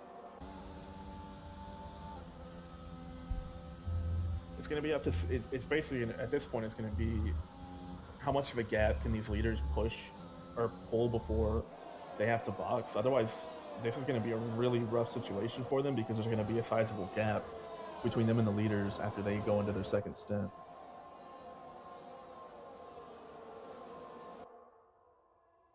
You are right, though, about the medium tires. They may not, it's going to be really tough to stretch them to the end of the race. It's possible, but their biggest problem is just going to be from the fresher tires, from the guys that didn't pit under the safety car. They'll really be charging at them towards the end. So speaking of pits, Lee Hall has gone into the pits to serve his drive-through. He's going to shuffle out all the way down in P18. So unfortunate for him, but he's going to have a chance to try to fight some of that back, as he's probably got another 9 or 10 laps he can put on those medium tires before he'll need to pit. And so he'll be off the strategy a little bit. But good news for Victor Diaz and Jack Pemberton is they do have DRS. So Jack and Victor should be able to run away here, because there's more than a second gap to Damian Doe. And so the DRS going to be doing its job, and these two need to build at least 10 to 15 seconds gap for the undercut to work here. That a 15-second gap would be very Superman like. Oh yeah, it's especially they're definitely in a box at least in the next 4 laps, like at the most. And as we discussed earlier, right now everyone's even. Everyone is even on points. Everyone has 0 points right now. One thing that we do differently here in Zoom Racing League, and while I'm talking, and while there's not a whole lot of on-track action, make sure you like and subscribe so you see all of our content. But one of the things we do in Zoom Racing League, it's different than a lot of other leagues, is we actually award points to all 20 drivers if they finish the race. If they finish at least 90% of the race, they are considered classified, and you get points. You also get constructors points. So right now, the name of the game is survive, make it to the end. Unfortunately for John Ranger and for Will Graham, that didn't happen, as Lee Hall picks up a 3-second penalty, trying to push to catch back up to the pack. And man, Lee having a rough go of it right now. So Duncan and Travis going back and forth with the fastest lap there. Oh, someone went off. Oh, Damien Do went into the wall. And Damien's out of the session. Is that going to be another safety car? He is way off in the gravel near the infield section, so not in a dangerous location. The marshal should be able to clear that without a safety car, and we'll find out here in just a second as Jeff tells us there's debris on the track, but they're not pushing for a safety car yet. And then inevitably there's a safety car when Jeff says that. But so far, no safety car. Michael Scott into the pit. Wonder if he got a little damage on the restart. So both of the Aston Martins towards the back, but not having a bad time like like the Williams driver, Damien.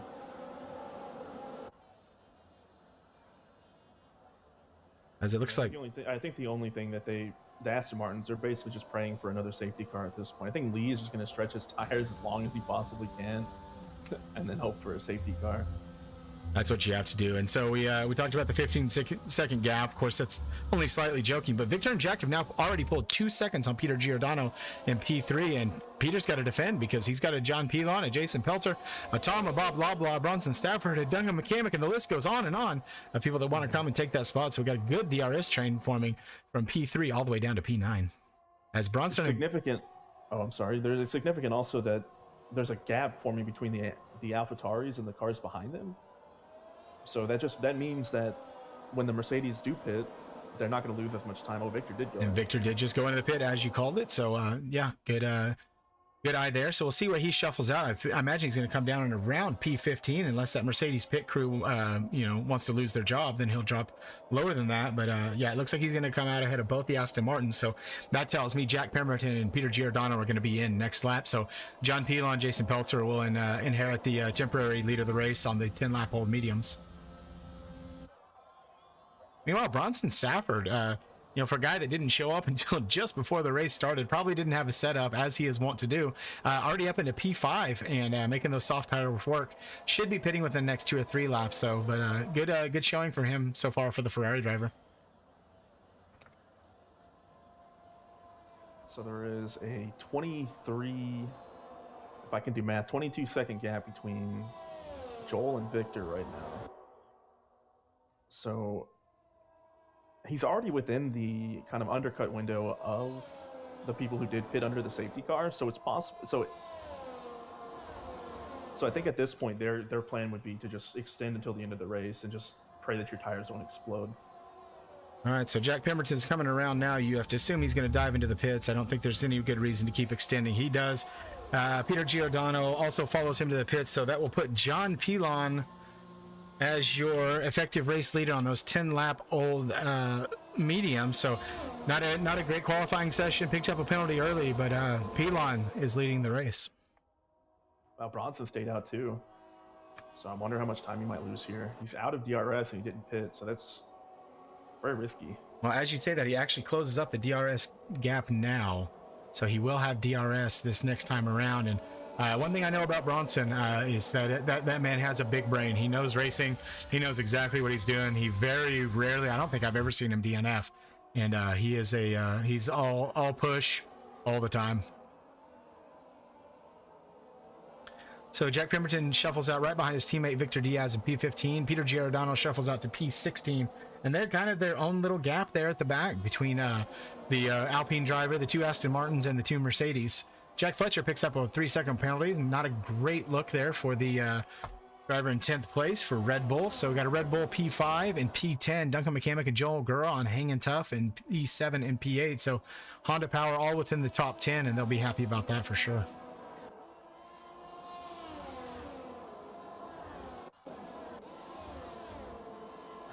Joel has been doing some very unintentional defense today, it seems. Always creating a really big gap between the next car and him and Duncan, so that does give Duncan a lot of space.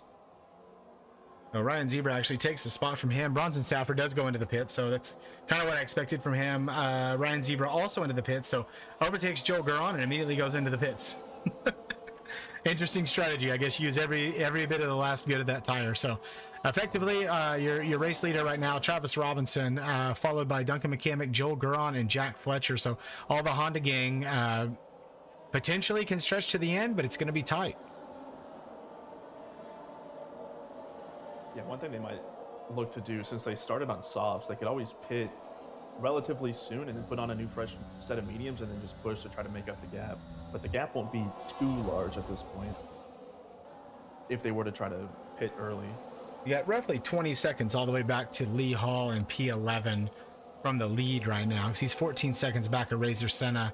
But you know, if you're Travis, Duncan, Jack, you got to remember that that Razor's there too, and if you pit, Razor will find a way to extend, and he will.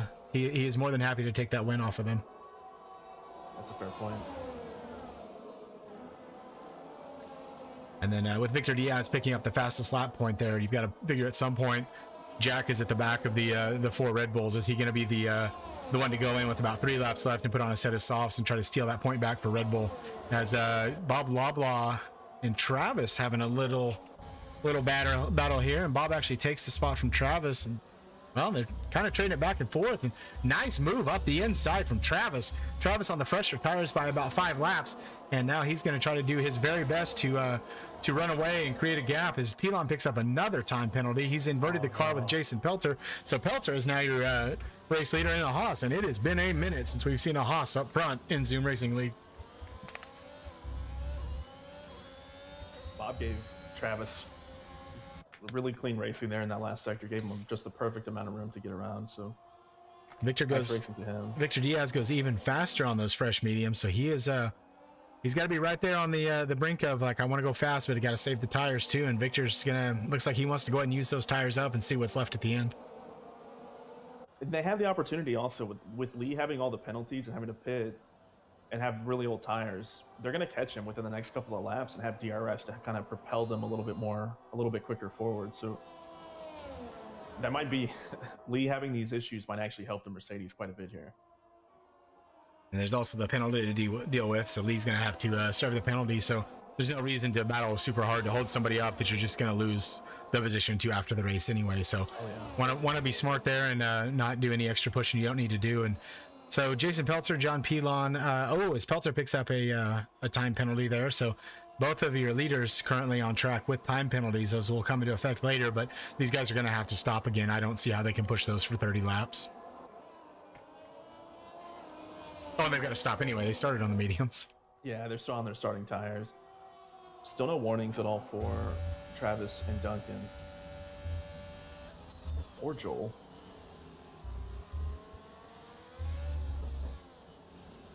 Looks like we got Dom Inman in the chat saying hello. Dom, good to see you. Another Division 3 driver. Dom definitely has Division 2 pace, but just had a rough time. Victor, again, another fastest lap. So it is push, booked if you're Victor Diaz right now. Trying to see if there's any really close battles on track. Looks like Ian is starting to get back close to the back of as Bronson actually goes fastest on his brand new set of mediums. So he's going to try to use up every bit of those, trying to make up spots from P15. Ian has actually got the move done on Joel Guron, so he has now got himself up to P7. And again, he's on those old tires. Joel just may have said it's not really worth the fight right now. Jack Fletcher also takes the spot from Joel. So does Joel have some damage? What's going on with Joel that those tires shouldn't be sorry, the pun, the tires shouldn't be tired yet, but Razor Senna has got to be seeing this thinking, yeah, me next, because I'm going to have DRS right here, and I know I'm quicker than you, Joel, and I'm about to prove it. It's something we've seen already in the first stint also was it just seems that Joel is just a little bit off his pace, or at least his teammates' pace. So I wonder if he just maybe lost a little confidence. All right, so we have Jason Pelter and Bob Loblaw into the pit. They're going to get off of those. So those are the first of the couple guys that didn't have any damage or any incidents to get off the mediums, and they're going to try to do the last 11 laps on the softs, which is right in the window. The softs will start to fall off around lap 9 or so, depending on how hard you're pushing. But they can definitely finish on those soft tires and will be a little bit quicker than the medium runners. So it's going to be an interesting strategy and see how that split strategy pays off for Pelter, Loblaw, and some of these other guys. Yeah, so they're going to come out behind the Mercedes.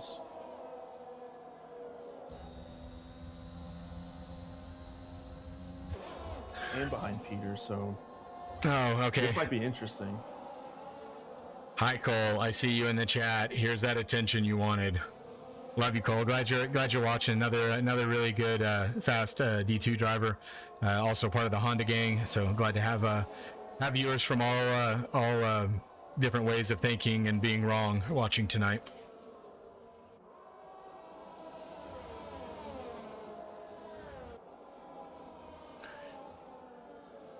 So right now it's pretty processional. I don't see a lot of big movers. Looks like Victor Diaz does have DRS on Lee Hall, so he has finally closed up that gap. So that push has been working, and he is going to, as they come around to the hangar straight here, gonna have both the tire and ERS and DRS advantage on Lee Hall. So can he make a move going into Stowe? And yeah, here we go. Just around Stowe, he's going to go around the outside. He's going to hang it out there, keep it tight. Lee is not giving up the spot easily, and they are going side by side through Vale into the chicane. And Victor gets the move done as Lee Hall backs out, or Lee Hall into the pits. So Lee Hall into the pits. He's going to get off those old mediums. So nice, easy, good little quick battle, but that was enough for Lee Hall. I'll be honest, I was confused there from that camera angle and showing us from the front. I thought he went into the wall. Yeah. So Pilon into the pits, also going on a set of softs. Lee Hall will be on a set of softs. Lee's going to filter all the way back out into P17, but you've got Ian still on 16 lap old mediums, and I assume somebody out of Travis Duncan, Jack Fletcher, Joe Garon, and Razor, one of them is going to decide that they're going to need to pit. I don't think it's going to be Razor because Tom has to pit again, and so Tom can go in and get on those softs and win back that McLaren constructor's point. So having Tom out there on those older tires might be an advantage. And so Ian, very quick driver, always near the top of the time trials, probably going to be doing the same thing for Alpine. So it may come down to the last lap battle for who actually gets that point. Now, you only get to keep the point if you're in the top 10, even though we do award points to all drivers. So got to make sure you balance the fact of, I want that point, but I've got to get into the top 10 to be able to keep it. Despite having 5 warnings, Tom's pace on these really old mediums has been extremely impressive. Hasn't pit yet, and he's still. Oh, he did start on the soft, so he did pit pretty early. But his for being, what is that, 5-6 laps down in terms of tire age, and being able to gap Jack and stick with Duncan is really impressive. So Ian Krieger into the pits, went on the softs just as predicted. I thought he might wait one more lap just so he can have that extra push. Jason Peltzer on the softs goes fastest. Bob Blablaw says, no, sir, that's mine. So the soft tire is the tire to be on here at the end. It is going to be a rapid tire. So I think we're going to see several fastest laps switching and changing hands. We saw Victor get it 3 laps back to back, and now the soft tire runners are going to try to get that point. As Victor moves up to P7, still running right there with his teammate Jack Pemberton. Jack's 4 seconds behind. Our next driver that looks like they might try to make a move on track is Tom, but Tom's going to have to pit again yet, so I don't think there's any point in pushing this too hard with Duncan, but he is creating a gap back to Jack Fletcher as Jack Pemberton and Jason Pelter are having a little side-by-side battle. Pelter on those fresh softs is going to get that move done, but Jack Pemberton is not giving up yet as they are still side-by-side going into turn 1. Pelter actually does get the move done and headed down to the loop. They are going to be sitting P8 and P9. Tom actually does get the spot from Duncan Mechanic on the older tires. That is surprising. So Tom up into P2, as we assume he's going to go 1 or 2 more laps, and he's going to have to pit because 19 laps on a set of mediums is that's a lot. It's a lot. His pace is so strong. He's going to be so rapid at the end of this race. But it being Silverstone, it's going to be so hard to try to make up the gap or make up the time that he's going to lose with the pit stop. But it's going to be a really interesting push from him. So Jack Pemberton's letting Jason Peltzer know those medium tires are quick too, because they've already swapped those positions back. So less than a lap went by and they swapped the positions back, proving just how powerful the DRS is around here. So Jack back up into P8 and needs to start closing up that gap to Victor Diaz. Victor's got an 11-second gap he's got to make up to Razor Senna, but does have the fresher tires. So can he in the next 8 laps make up an 11-second gap? We saw it happen in a Division 3 race. It could definitely happen again here.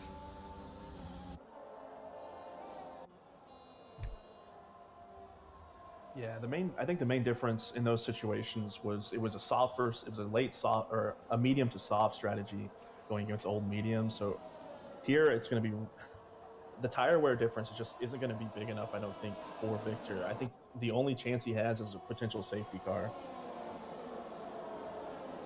Jack and Jason Pelter have swapped the cars around again, and they've invited a Ferrari to the mix. So we'll just take a ride on board with them for a little bit and see what happens through Maggots and Beckett's. And Jack's going to have that DRS again, and let's see how powerful it is down this straight as he gets a good exit, closing up that gap. But I don't know if it's going to be quite enough because he is down half a second on this lap. And as they head down towards Stowe, It's going to go around the outside. They almost bang wheels. There's a little bit of contact. Jack goes wide, keeps it on the track, keeps it in control as Jason retains the position, headed into the chicane, and they're going to be battling and banging for the next couple of laps. Really good driving from the two of them.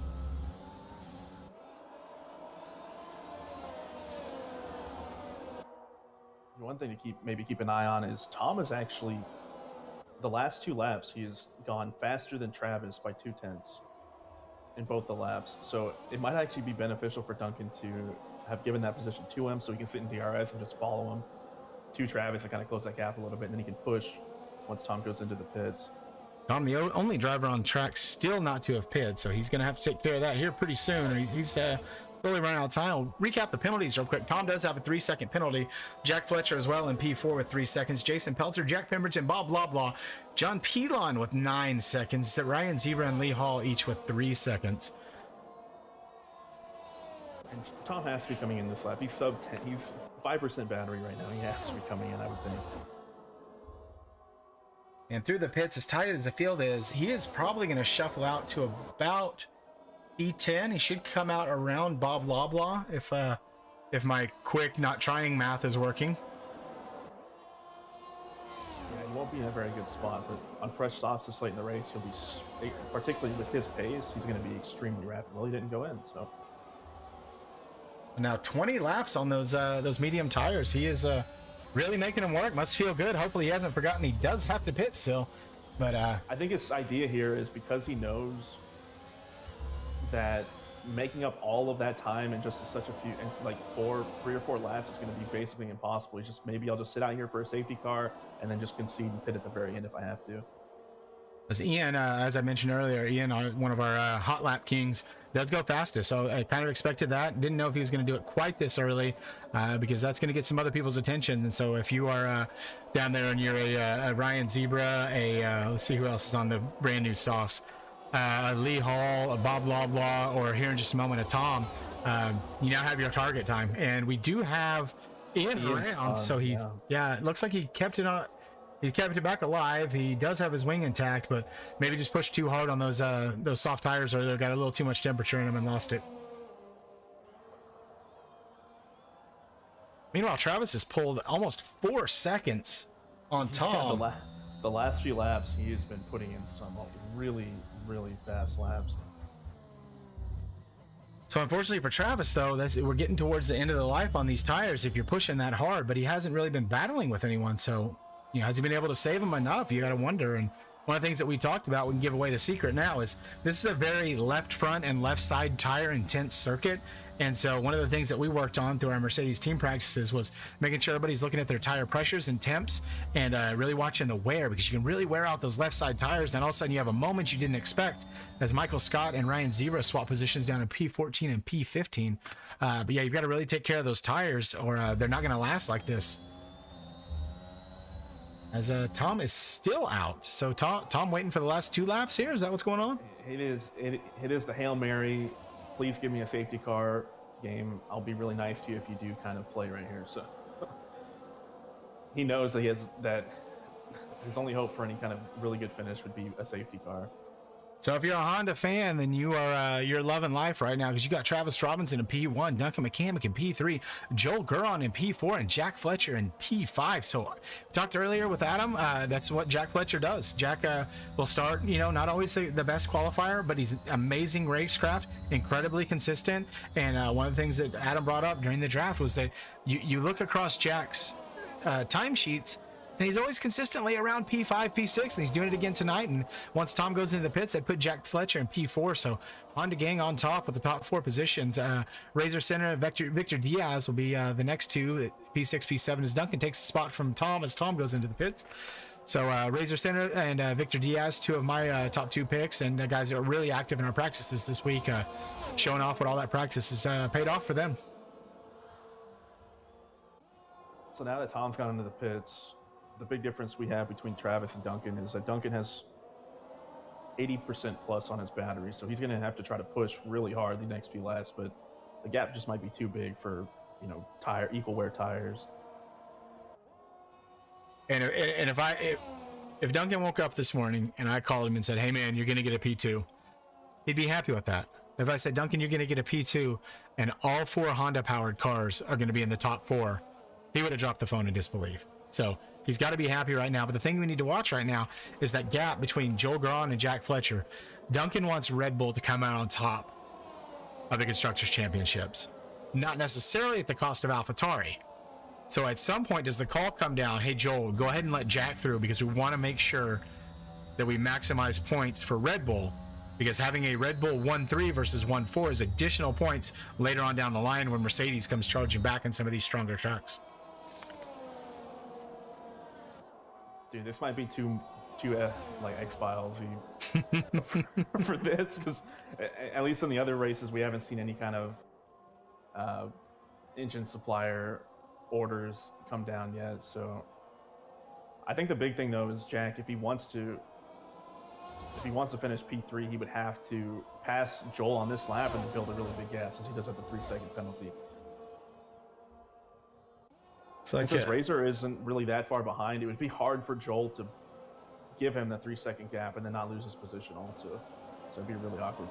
It's like Elon just took the spot from Bob Loblaw down in P11, P12. So 3 Ferrari-powered machines there. The back of that DRS train that looks like it's starting with Peter Giordano. So it's Peter, and then with the DRS behind him, Jack Pemberton, Bronson Stafford, John Pilon, Bob Loblaw, and Jack and Bronson, if I can get back there. Bronson actually just took the spot from Jack Pemberton. Ian Krager picks up a 3-second penalty. So nice tight midfield battle here from P8 down to P12.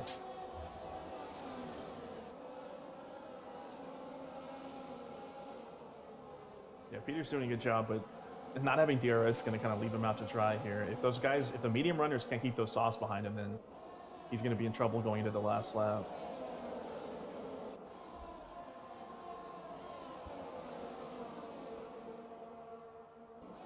So Tom is shuffled all the way back down to P13. He's got a 5-second gap to make up to this DRS train. Don't know if he can do that in the last 3. And Tom actually does at the same time. Pushing a little too hard, picks up a 3-second time penalty. So right now, Jack Fletcher and Joel Garon have inverted the cars. Jack with the penalty, though. So Jack is going to have to make up a bunch of spots here. Let's see. Azariah Marie, I suspect you're not a real account. Thanks for being a big fan.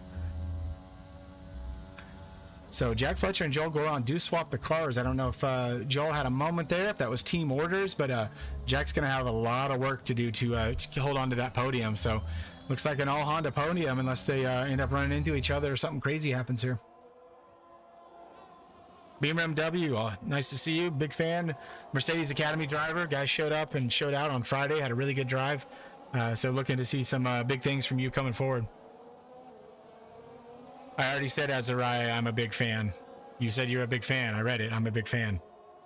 I don't know if that's a real person or not. That seems like someone a little shady. So on track battles, looks like John Pilon is now taking the spot from Jack Pemberton as well. So Jack having a little issues falling back, but then immediately gets it right back. So Jack Pemberton, really another really good, solid driver, really consistent. He actually won our final race of the Division 2 season, and with his teammate Peter Giordano, and then they also, I believe, celebrated the Constructors' Championship at Alfa Romeo.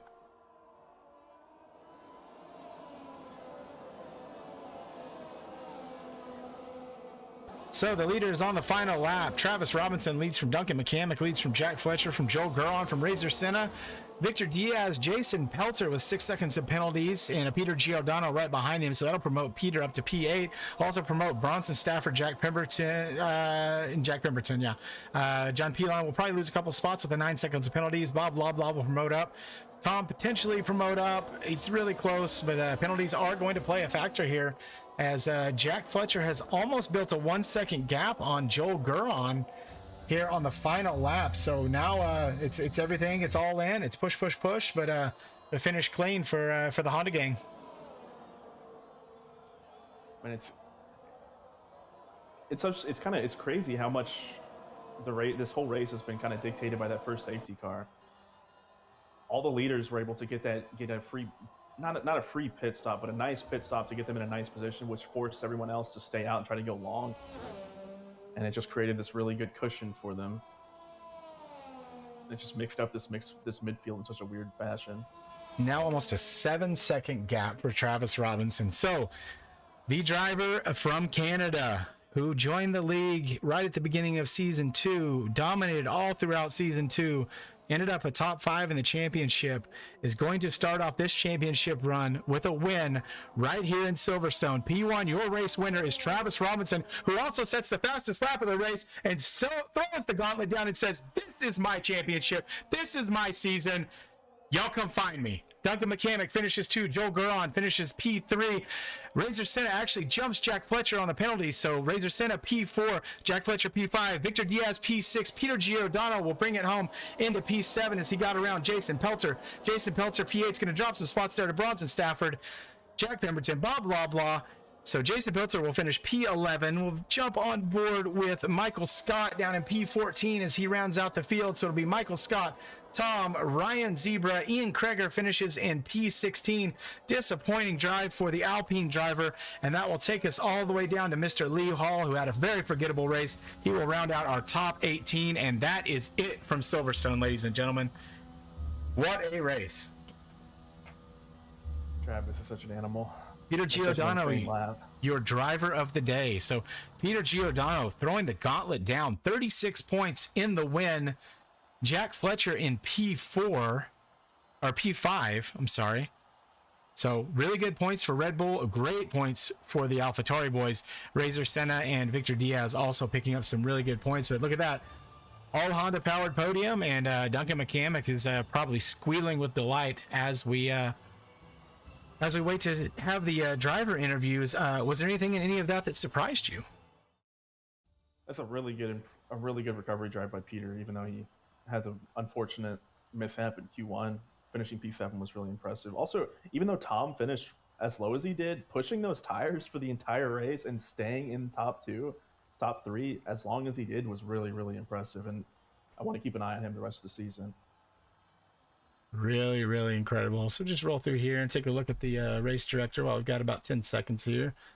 So a lot of warnings, a lot of penalties. Not a great clean drive for everyone, but we will carry on. We'll move on, and we will move to our interviews now. And so P3 went to one Joel Guron. So we will start with the man who was in P3, Mr. Joel Guron. How are you feeling right now, buddy? Bro, I don't even know, dude. First podium, let's go. Oh, we're going to see a Joel Shuey tonight? Nah. Oh, that's weak sauce. Everybody in the chat, tell Joel. That's for a win. Oh, saving it for a win. So you're predicting a win this season. Yeah, who knows? I wasn't expecting a podium, and look what happened. Well, we had an all Honda powered podium. So really nice drive, really nice finish from you. Was there anything in that race that surprised you, or did it all kind of go to plan? My qualifying. I don't know where that came from. Yeah, that was dope. I think a lot of that is, and we mentioned it on the stream, is that Duncan is probably one of the best we have in the paddock for setting up toes. And so we immediately saw it, but Duncan actually spun it on that one. And so we were a little worried that you weren't going to have enough toe, but sure enough, you jumped up to P2 on that run. Yeah, just thinking about Revis Christ and, Attaboy. Well, Joel, thank you so much. Really good drive. In fact, hang out for just a second. We're going to leave you in here because I know Duncan McCamick is going to gloat and he's going to strut and he wants to tell us how great he was in P2. But first, Duncan, I want to hear your thoughts on Joel Guron in that P3. Dude, Joel, I'm so proud of him, man. Like, he's been working so hard for this, and he's been around for a long time. And dude, it's just fucking amazing, man. He's a great teammate, and yeah, what a great way to start the season. So, Joel, anything you want to say to your best friend, baby daddy, and team owner? Just to start. Get to work. Nice work. All right. Thanks, well, Joel. Since we have both alphas in here, I want to ask: was it a part of you guys' strategy for Joel to drive like a grandpa to build a gap for Duncan in both the start of both stints? Yeah, it actually was. He was trying to create a little bit of a wall and lack pace a little. We have him on a setup that he can defend really well with. So he kind of was trying to create a gap for me and Travis to break away, and it worked out really well. Travis and I got away, and it just set us up for the entire race. Could not have done it without him. I'm slow through the corners, but fast through the straights. There you go. That's big brain racing. All right, so we'll drop Joel for now. Joel, thanks for stopping by. Duncan, as the team owner and Mr. P2, obviously you show up for wins. But I was telling Big Mama Frank, if I called you this morning and I told you were going to get a P2, you'd be pretty happy. If I told you were going to get P2 and have four of your drivers in the you're all four of your drivers in the top 5, I think you probably would have dropped the phone, right? Oh, dude, I would have been speechless, man. It's just insane. It's such a good feeling. We worked hard for this, seriously. So how bad were Feels those? good. How bad were those mediums screaming towards the end, or did they still have some life in them? I was just taking care of them. It's nice to have an engineer, so we had an engineer in there. That was OG, and since we had OG in there, he was kind of just telling me, there's no reason to push. There's a huge gap. The only person who could possibly catch you is Razor, and between you and Razor is Joel and Jack, and they're not gonna let Razor by. So I'm like, all I have to do is just take care of these things all the way to the end, and we did it. So P2 is great. I was hoping Travis would win, and he did. So everything went perfect. Yeah, that's one of the things that we noticed as was there towards the end is that it seemed like you had a ton of ERS left because there was like you said, no reason to push. And Travis, by the way, burning through all of his ERS and actually sets fastest lap on the final lap. So he was saving up despite pushing, trying to maintain that gap. Yeah, like I said, couldn't have been better, man. Absolutely perfect. Well, while we're talking about good, better, best, the best result from this weekend by a wide margin is the guy that you picked first overall in the draft. Or, well, first for Red Bull in the draft, second pick overall in the draft. So the driver from Canada comes to Silverstone and dominates. Travis Robinson not only wins, but gets the fastest lap on the final lap. So congratulations, Travis. Yo, thank you guys. Yeah, that was a thrill and a half. Holy crap, but that was a fun race. So I need to ask, I'm going to put Duncan on the spot here. How many calls did you get from Duncan saying to pull over and let him through? It had to be at least 2, right? Yeah, OG was in the chat room pretty often, giving me heck, but I need to ask you, Travis, when you found out your parents were from Krypton, how did you feel? Man. Well, if they are, they haven't told me yet, but that'd be chill. So usually we see towards around lap 17, lap 18 of the medium tires, they're going to start to push. We noticed that Duncan behind you had a lot more battery left than you did. So you were pushing that whole time. You were right on the edge. I imagine you're pretty sweaty right now, but how were the tires at the end? Were they about gone? Or, I mean, there seemed to be plenty of life. You got fastest lap. Yeah, no, I knew that the medium tires would hold on for quite a while around Silverstone. It's one of my favorite tracks to just I don't know. I always end up driving pretty well on Silverstone, and I knew that the mediums were a good tire choice at that pit stop, and I just couldn't recover my ERS, so I used my ERS for like maybe 1 or 2 laps after the pit stop, and it just stayed so low for so long that I ended up driving about 5 or 6, maybe even 7 laps without touching it once, and it finally got back up to about 60%. And then for that final lap, I saw that I was already only less than 100th off of the fastest lap, so I decided to push and managed to snag it with the ERS that I saved up. And no penalties. I didn't really see your warning situation, but it seemed like you kept it on track, kept it clean, which is what I've come to expect from you. So really great drive. Proud of you showing out for the Honda gang, making Duncan look really smart. And so is this going to be the trend? Is this going to be you're this season's Peter Giordano? You're just going to dominate from the beginning? Man, I don't know.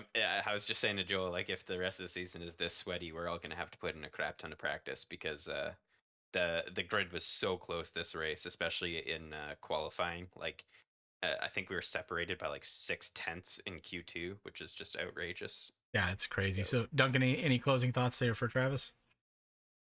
No, I mean, he's here for business, dude, and he's just taking care of it. So, absolutely phenomenal job, Travis. You're an alien. Well, that was definitely a Red Bull weekend. We all worked pretty well together, so that tons of fun.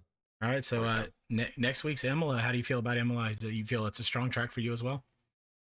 I've actually never raced at Imola before. Oh, so spicy! Be exciting. I need to learn. I've only ever done GT3s on Imola, so I got to take the time to learn the track, and we'll see how it goes. Excellent. All right. Well, thank you so much for joining us, Duncan. Thanks for sticking around. That's going to wrap it up for us tonight. So, man, Big Mama Frank, great job. That was fun. Yeah. Thank So you for having me. we will be back in the booth again as long as I didn't scare you away or make you too uncomfortable. We'll hope to have you back for Imola. Is that a track that you're looking forward to driving? Dude, all my homies hate turn 14 and 15. Yeah, it can be a bit of a nightmare, but we will be back next week live. The Academy divisions will race on Friday night. If you're still here, make sure you like and subscribe, and we will try to get you out some content later on this week. We'll have some race highlights posting tomorrow and throughout the week. We also have a brand new season of a brand new series called Revis Tech Talks. Tech Talks. I talk tech with some of the drivers. We're going to be starting talking about aero. I'm going to be joined with last season's champion Peter Giordano, and we're going to talk aero and downforce later this week. So keep your eyes glued here on the channel. Make sure you like, subscribe, turn on the notifications, and we'll be back live next week from Imola. Friday night for the Academy drivers. Saturday is Division 3, followed by Division 2, and we will be back here Sunday night at 8 p.m. Eastern for Division 1 of the Zoom Racing League, and we look forward to seeing you all then. Thank you for hanging out with us tonight. He's Big Mama Frank. I'm Toto Rivas.